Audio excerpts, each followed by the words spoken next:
Hello everyone and welcome back to part 2 of this exciting series of repairing the chassis rear crossmember on my Land Rover.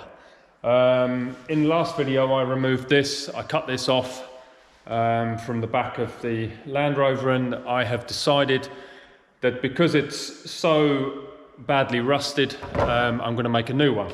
So first step, what I'm going to do is I'm going to cut these off and then make a template using this cardboard. Like I say, it's pretty simple. This is 2mm thick steel. It's pretty hard to bend. I'm not sure if I'm going to be able to bend it on the folder we have here.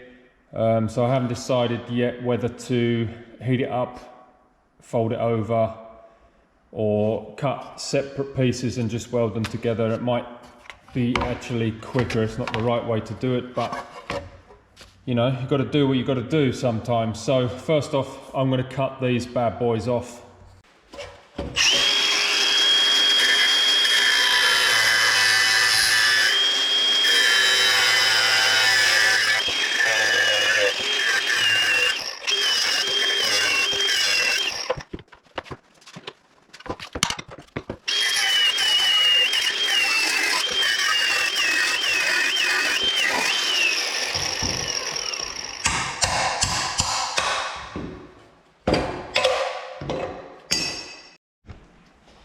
Right, cut those off, and I will reuse these on the new one. I will first bead blast them, get off the old rust and paint off, and also I need to straighten this because this is bent. I also need to replicate these holes, so I will draw these on the template as well. Whenever you're cutting anything, always be mindful where the sparks are going, that it's not going to create a fire. It's not near any glass or anything like that, because it will melt into the glass, and I've done that before with experience years ago. And also, don't cut your fingers off. That's a good tip. Right, I'm going to use this blasting cabinet to clean these up. We use a glass beads in this, so they're tiny balls of glass, basically. You can see there's some there. Yeah, they're just small, tiny grains of glass.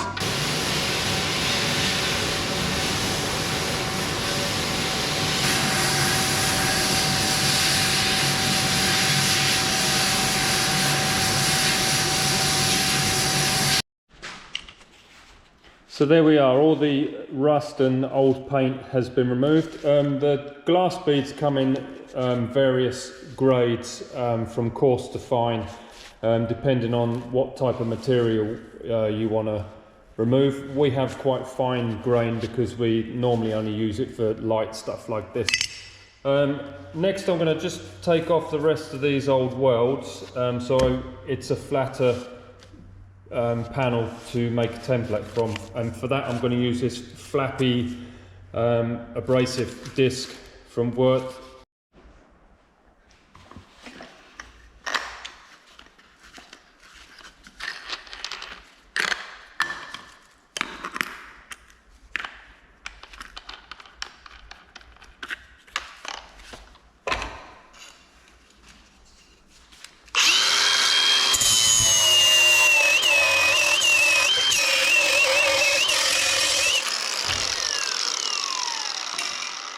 There we go.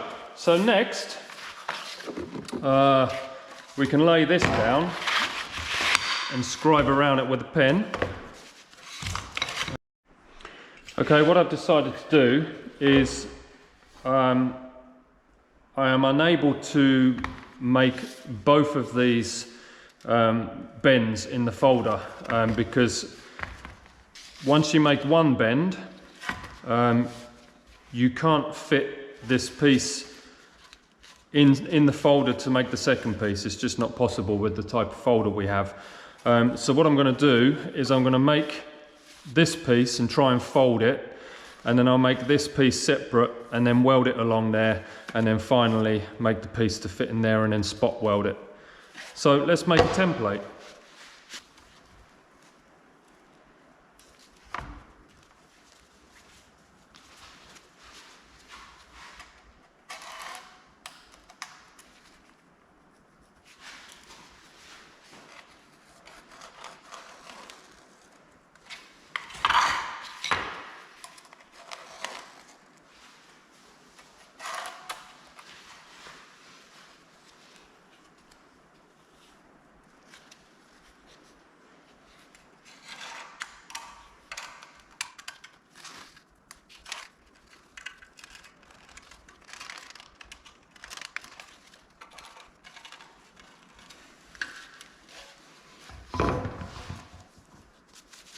So there we have it.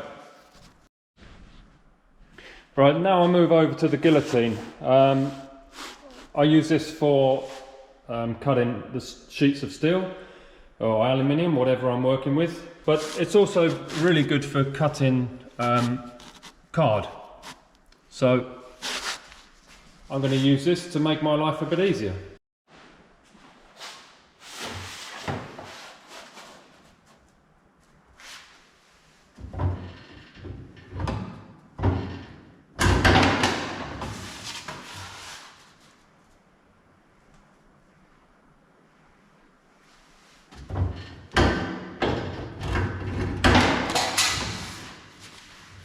So there we have it.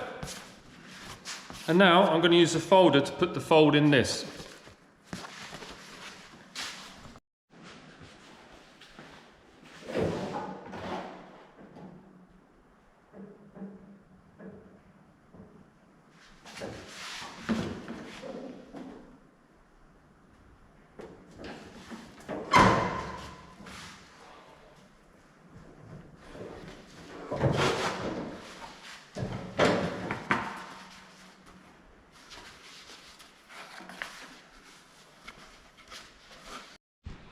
Okay, now we're getting somewhere. So we have half of our template.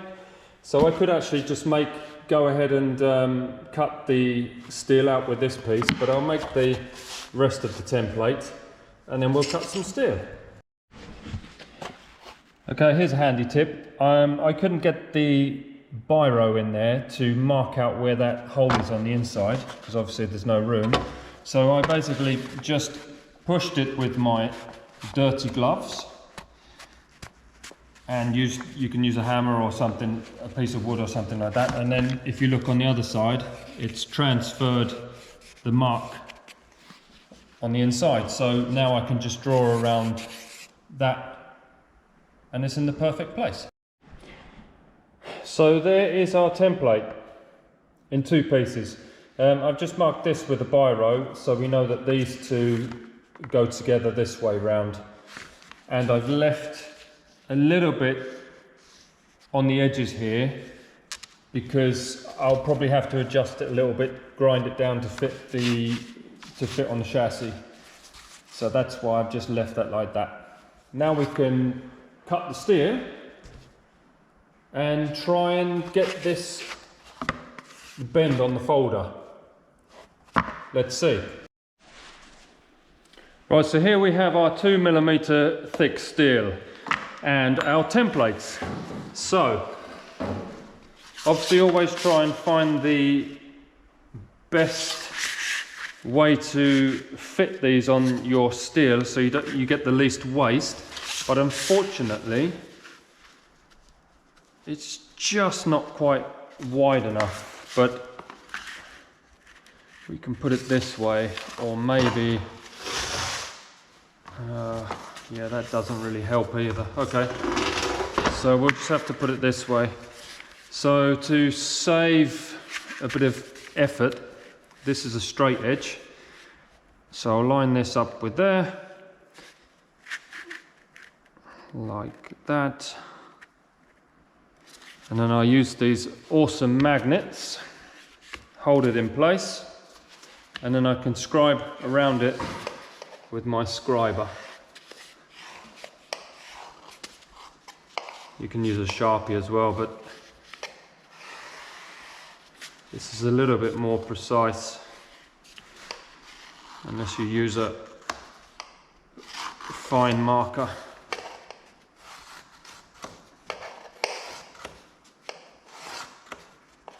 Mark it a few times.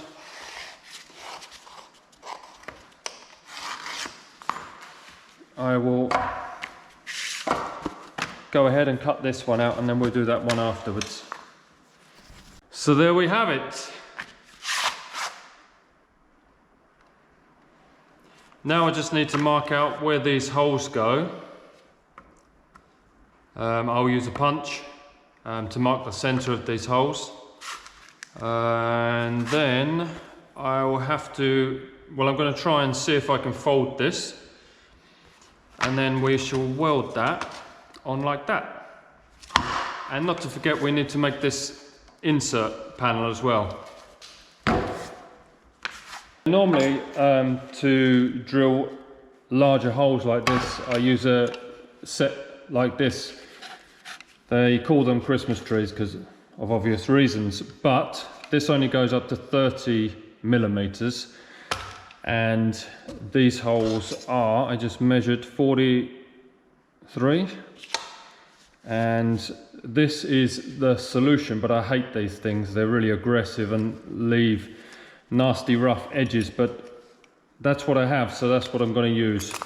So if you're cutting anything like this and clamping to a table, always don't have too much overhang in the edge of the table, because it will just flap around when you're trying to cut it.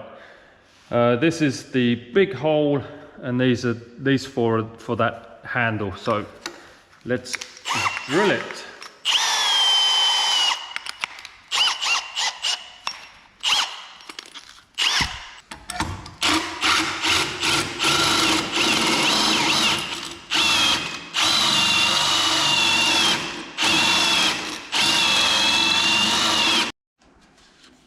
Terrible thing, so I'm just going to clean up these edges. I also use one of these, which is pretty cool. It's like a sharp edge, and you can run it around, and it takes any sharp burrs off and leaves a nice edge.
You can also take the burrs off with a big drill bit.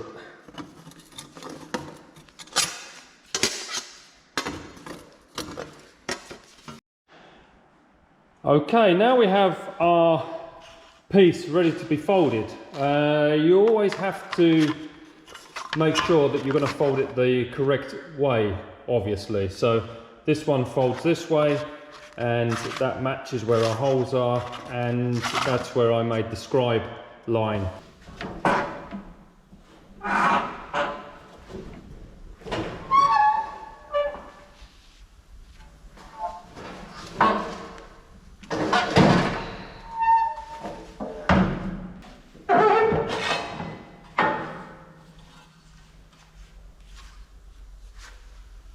Not bad. Okay, it actually folded. I'm surprised. And so I just need to weld that on there. Right, I'm going to be using a MIG welder to weld along this line, and I've just used a couple of these right angle magnets to hold it together. I've left a channel there so I can fill that with the MIG weld. So I'm just going to tack it, then I can remove these magnets.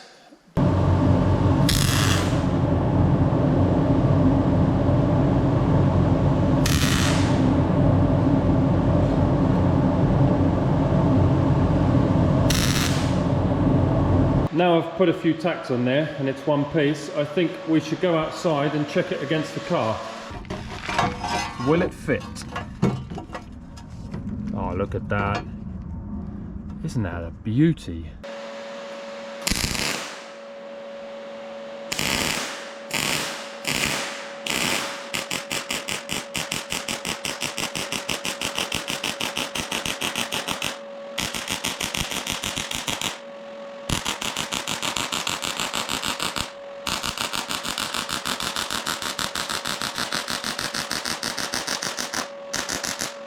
So there we have it.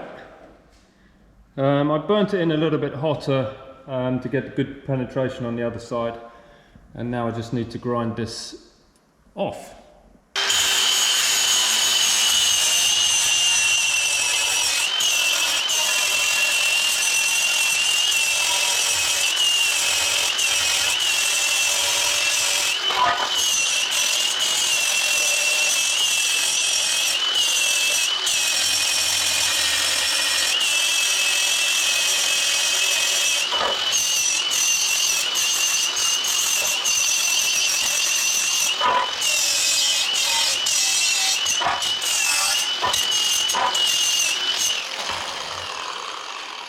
So there we go, we're almost ready to put it on, look. It's not bad, huh? Okay, I've jumped ahead a little bit. What I've decided is I'm not going to fold the edges and spot weld it. I thought I would make it a little bit easier and just MIG weld the edges in. Work smart, not hard, huh? Okay, so there we have it in place. I've just tacked that along there. That'll be fine. I just straightened this up because it was bent, ground off the little bits of weld that was still on there. Oh my goodness gracious me, look at that. Isn't that a beautiful sight? There's a little nice gap there for me to weld it up. Fits a treat, look. Now it's flush with body. I have to pull this out obviously and weld. I'm going to have to straighten the body out before I weld that on, look, because we now have, that's how much it had been pushed in. But I think that is going to have to be for another day. So then the last episode I had finished making this, but then I went home and wondered what those holes were that I made, and I checked pictures, and the other side of the cross member doesn't have those holes that I drilled. So I couldn't sleep all night, and the next day I came in and I de-holed it. I don't know what they're for. I looked at some pictures of some cross members, like new cross members that you can buy, and they had the holes, but yeah, I didn't want them, so I deleted them. So I just fixed the wiring that I cut through. I just need to heat up this heat shrink, and I put a bigger piece there, so that'll be nice and tidy. Then next I'm going to clean off this paint. I tried to straighten this a little bit the other day, and it's actually cracked there, so there's also like a supporting bar that runs along the whole length of the back here. But aluminium is a really odd material that when it gets old it gets really brittle, and you have to reheat it to make it supple again. So I don't want to hammer it or try to bend it back too much because it will crack. So I think what I'm going to do is weld the new cross member in, and then try and put some bolts through here with the bracket wherever it is that I took off, the same one as this, and just maybe pull it back by putting the bolts in. I don't mind the dents and the damage, I quite like all of this, so I'm not wanting to repair that. I'll probably just make it worse if I try and repair it anyway, and to suit all the patina of the car, the dents everywhere, it kind of suits it. One thing before I start welding is that I always disconnect the negative terminal of the battery.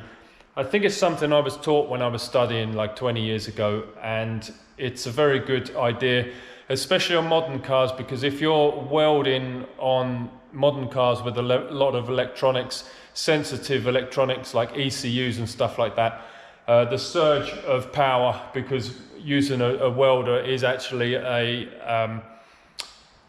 it's electricity being drawn through the welding wire, so it could mess up any electrical systems.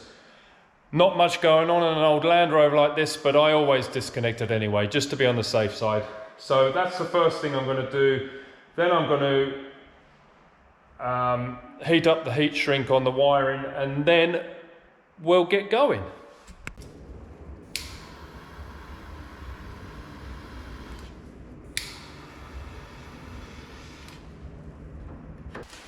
This is a very handy little tool. This is like a lighter, but with quite an intense flame. This is ideal for shrinking the heat shrink on cables. So with the wiring just tucked out the way, I just went and got these magnets and the cross member. I just had to trim a little bit at the bottom there, and everything looks like it fits really nice. And I couldn't help myself, I did try to straighten out this bar on the other side of here a little bit with this. This is a really cool piece of kit. It's basically just like a hydraulic ram, and you can change to different lengths and different ends to it for different situations. So you basically just pump on this and it extends. Simple as that. Yeah, so I did try to push it out a little bit.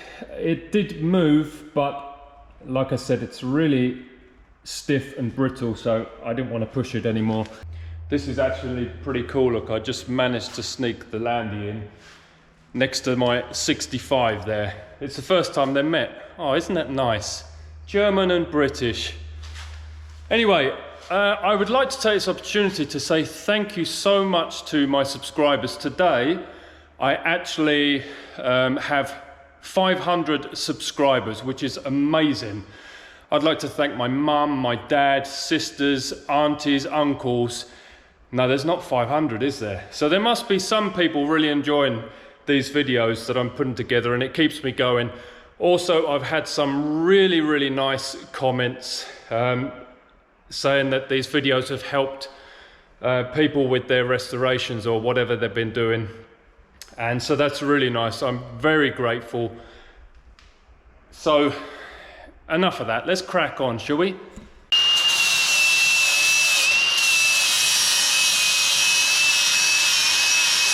Right, with all the old paint cleaned off to get good penetration for the weld. I've also cleaned on the inside because the top weld I'm going to have to weld from the inside. These two edges I can weld from the outside.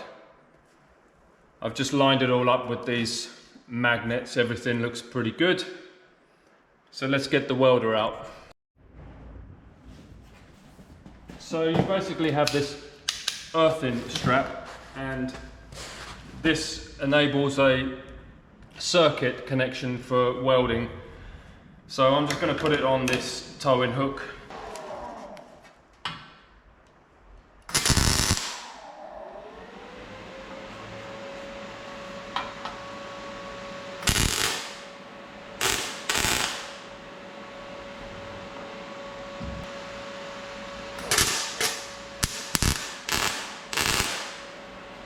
So there you can see I've just put a few tacks in there. I double checked to make sure that this is flush, so the two pieces of metal are dead straight to each other. So that's for when I grind off this excess weld, it'll be nice and flat. So as you can see there, it's nice and straight. So that's perfect. So now I can burn in the rest of the gap. So I'll just explain, with the MIG welder, because you're filling constantly with the wire coming fed from the gun, if you're welding something quite thick, you can either put a chamfer on each edge, so when you weld it like fills the channel that you've made, or ideally you can leave a gap like this so you get good penetration and you get good heat to weld it together. Otherwise, if it's completely flush together, you need a lot of heat for it to penetrate right through to the other side and have a solid weld. If we take a look on the other side, because I can't weld on the top of this plate, I'm going to weld along on the inside here. So as you can see on the inside, not the prettiest of welds, but it was quite dirty and like a bit rusty, the old metal I had to weld to, but that's plenty strong enough, and because there's a nice bead of weld there, it's very strong.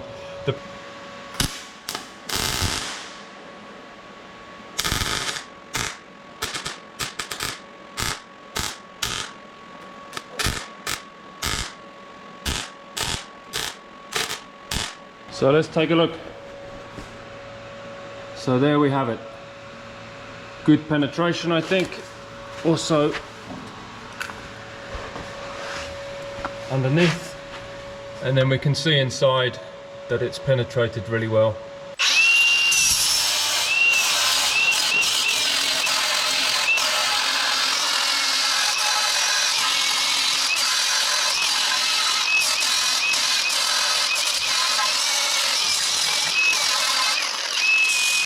Doesn't look too bad. There's a couple of little spots I'm just going to go over. That's from dirt on the steel when I was welding. Okay, sometimes what happens when you're trying to fill in these holes like this, when there's been dirt in there, is that you'll go to weld it up again and then you'll grind it off, and the same thing, it doesn't go away, so you're chasing your tail basically. So what I normally do is I drill it out and then just start again. So there you have it, drilled, plugged and ground. You can't really see the weld that clearly, so I can never see the weld that clearly actually. So there we have it.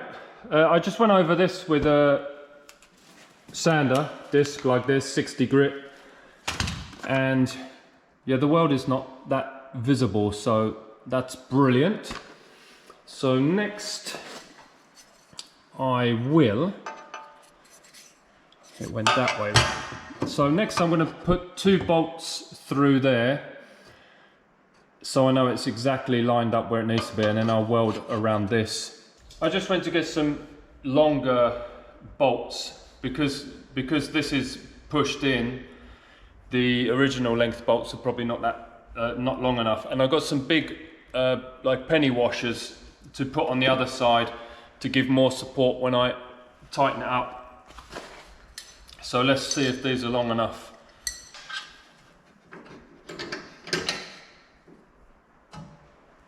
Yeah, these are long enough. That's perfect. So I won't do that yet. I'm just getting this position. I've lost my nut. There it is. That's perfect. That's really nice. I won't tighten them up.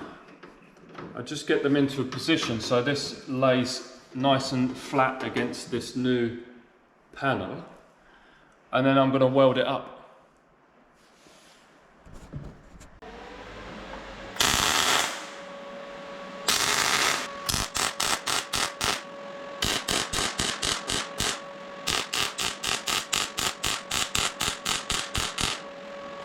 That'll do nicely, governor. Right, so let's tighten it up and see if it pulls in a little bit.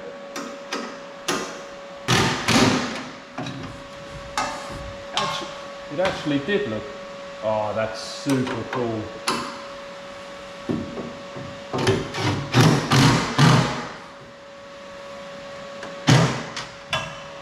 I think that's wicked. Let's have a butcher, shall we? That's all right, that. So now we just have to put this tailgate thingy on, and then the handle. Let's make sure it actually lines up. Oh, look at that. Look at that. So, what I'm going to do now is offer up the tailgate and kind of juggle it somehow, and maybe try and get a tack on there while I'm holding it with one hand, welding torch in the other hand. Let's see how that's going to work out.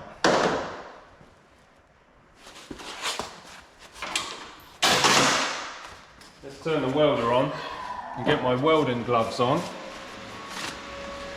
so then I'm ready to point and squirt.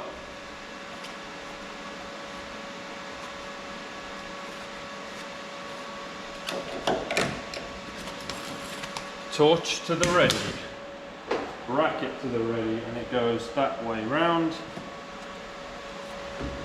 Tailgate is wet, brilliant.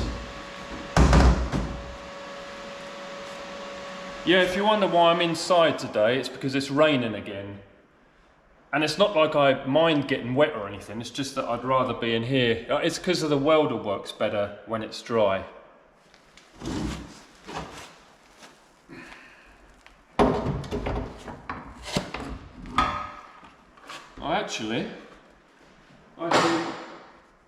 I can actually lock it in place. That's perfect, isn't it? Why didn't I do that before? Okay, so now that had shims on it, didn't it? I'm not sure if the shims were supposed to be there, or if they were there because it had been hit in the back and everything had bent and twisted.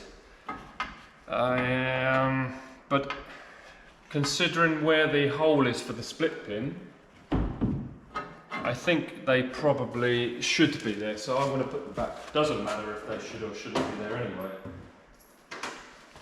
So, oh, this is easy peasy, look. So there was 3 shims on the inside, like so. And that was there. Then there was another shim, and then there was the split pin that was super tight. Okay, that's good. Let's put a couple of tacks.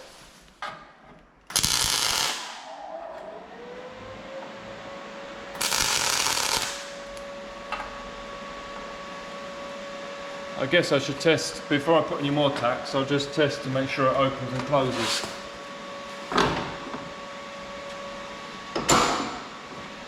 It's even better than it was, look at that.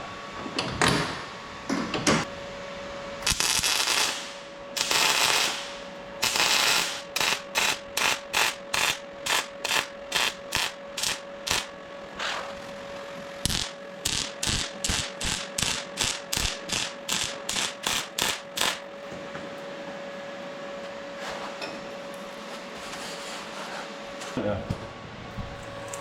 There we go. It's sizzling. I've welded it maybe a little bit too hot, but hey, it's only the back of a Land Rover. There we have it. New rear cross member corner in place, and you can see that that's pulled that out a little bit, and it's nice and in line now. Do you remember that big gap? I get my fingers in. So all that it really needs now is a bit of paint. I should ideally paint the whole rear cross member, but I'm not going to because I want to drive this.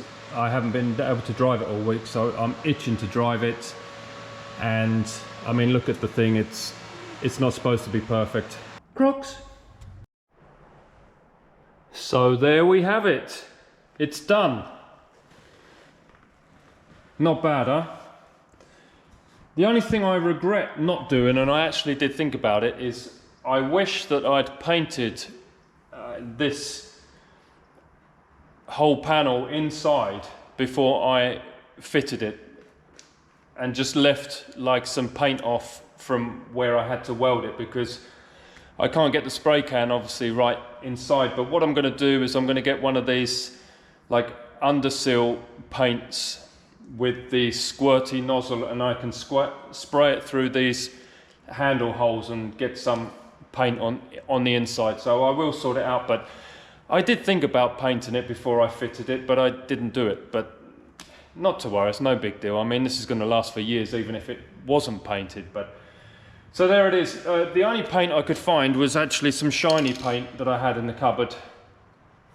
So what I'm going to do is, when this dries off, I'm just going to rub over it really gently with a Scotch pad, just to take the shine off, and then it should match the rest of it a little bit better.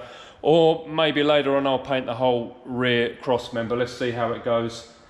But yeah, I mean, that's it. So there we have it, another fun-packed factual episode from me to you. The things I do, huh? Well, thanks once again for your support. I really appreciate it. Please comment on anything that I haven't made clear or you want to know more about. I said I would do an episode or some episodes about some panel repair and stuff like that, or metal work. Little did I know it was going to be on a 1975 Land Rover pickup just a few weeks ago, but here we are. And it doesn't look bad, does it? I think it's turned out pretty well. Like I said, once I've rubbed that down a little bit and got rid of the shine and put the handle back on, hopefully it won't even notice that it's been repaired. And yeah, that's it for this episode. Once again, thanks so much for watching. Thanks for your support. Please leave a comment, and I'll get another episode done soon. Cheers, take care.